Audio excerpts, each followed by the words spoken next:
Eh bien bonjour, bonsoir, j'espère que vous allez bien, c'est Flo et aujourd'hui on se retrouve pour parler des spoilers du chapitre 255 de Jujutsu Kaisen.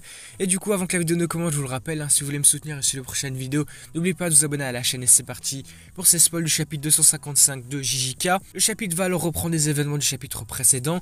Nous allons avoir l'entrée en scène de Miguel qui est là et à ses côtés qui on va voir Laru de l'ancienne bande de Geto a également rejoint la bataille, donc un nouveau duo pour venir affronter Sukuna. Nous verrons directement alors que Laru a récupéré Kusakabe qui était blessé par Sukuna au chapitre précédent en utilisant sa technique.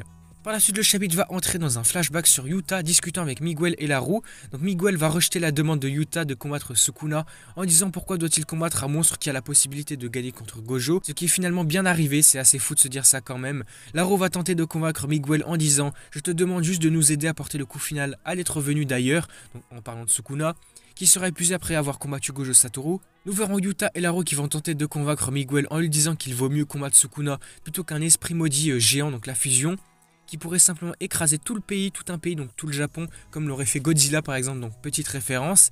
Mais Miguel va refuser à nouveau leur offre en disant pourquoi vous les Japonais pensez-vous que les Noirs joyeux survivront à tout ça. Miguel ajoute que Gojo aurait dû venir à lui, la tête baissée devant lui, donc pour lui demander de l'aider. Yuta va demander si Miguel veut qu'il fasse Dogeza ou quelque chose comme ça. Là je crois bien que c'est la deuxième fois qu'on nous parle de Dogeza. La première fois c'était avec le combat donc de Takaba et je sais même pas ce que ça voulait dire, je sais toujours pas ce que ça veut dire d'ailleurs.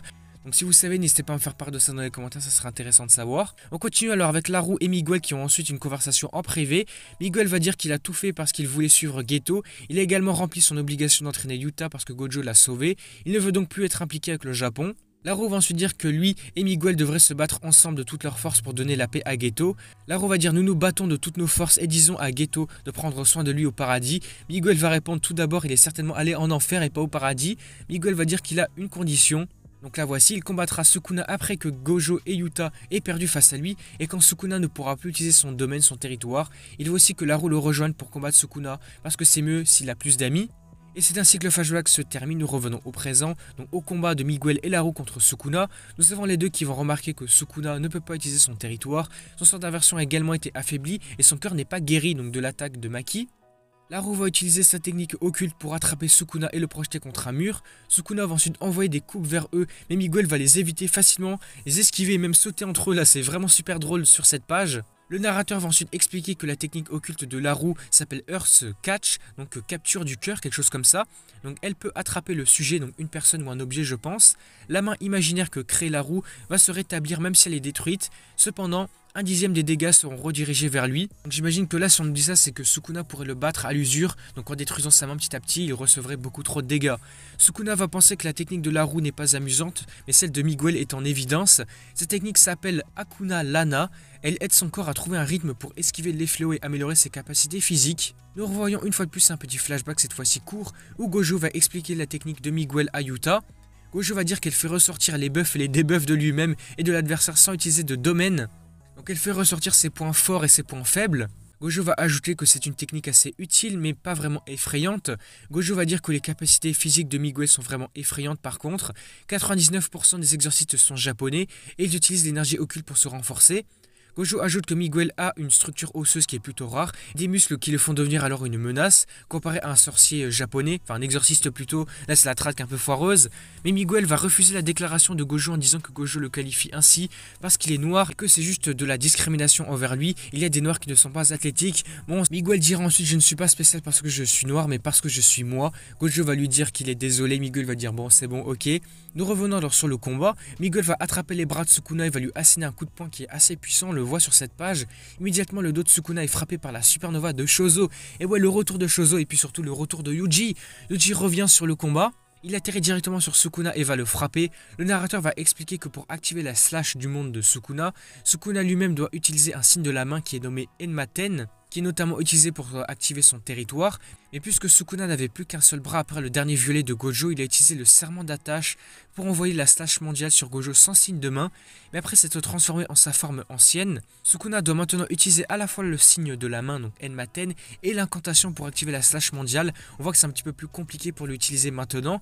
De plus, Sukuna doit également définir la direction de la slash avec ses mains. Nous voyons aussi que le bras gauche de Sukuna est tranché alors qu'il affrontait Yuji. Et bah c'est qui? C'est Maki qui a coupé le bras de Sukuna et elle le fait avec un sourire fou sur son visage. Là c'est super impressionnant, tout le monde revient sur le combat. Donc on a Yuji, Shozo, Maki, c'est super cool. Et puis surtout là on voit que quand même Maki est là, elle est vivante, elle n'est pas morte, elle s'est fait pas battre par le rayon noir de Sukuna. Et là même Sukuna justement est surpris de voir Maki revenir, même après avoir subi donc ce rayon noir de lui. Yuji va ensuite s'engager dans le combat en pensant que Sukuna ne peut pas terminer son signe de la main car il ne lui reste que 2 bras droits et il ne peut pas encore utiliser son sort d'inversion non plus. Donc selon lui, ils peuvent alors gagner le combat maintenant, mais 3 petits points. Et ouais, là c'est vraiment abusé, je vous présente Sukuna Kaisen. Donc comme pour jeter de l'eau sur les espoirs de Yuji, Sukuna va frapper instantanément la roue avec un autre rayon noir. Et ouais, mais là c'est abusé, c'est trop, je sais pas quoi dire. Le narrateur va dire que Gojo a retrouvé son sort d'inversion lorsqu'il avait fait son deuxième rayon noir. Et voilà, ainsi le roi des fléaux a maintenant gagné 3 petits points. On nous dit pas ce que c'est, mais évidemment, il a dû regagner son sort d'inversion et par la même occasion, son territoire. Là je pense que c'est abusé. Là on est complètement dans Sukuna Kaisen, c'est n'importe quoi, je sais même pas quoi dire. Là Sukuna il est trop cheaté, là c'est trop, c'est trop. Et puis le chapitre se termine là-dessus, fin du chapitre, donc commentaire de l'éditeur à la fin du chapitre. La lumière noire brille de manière sinistre, pas de pause pour la semaine prochaine, donc ça c'est cool quand même. On aura la suite la semaine prochaine, jeudi prochain. Mais du coup, ouais, que dire à la fin de ce chapitre, c'est n'importe quoi je trouve. Là on nous montre trop Sukuna supérieur. Et là comment les exercices vont le battre? 100% à la fin de l'œuvre, on aura un Sukuna qui va battre tout le monde et qui va gagner. Ça va être les vilains qui vont gagner. Ça va pas être les gentils qui vont gagner, ça va être les méchants là. Parce que là vraiment c'est trop, on nous montre encore un rayon noir de Sukuna.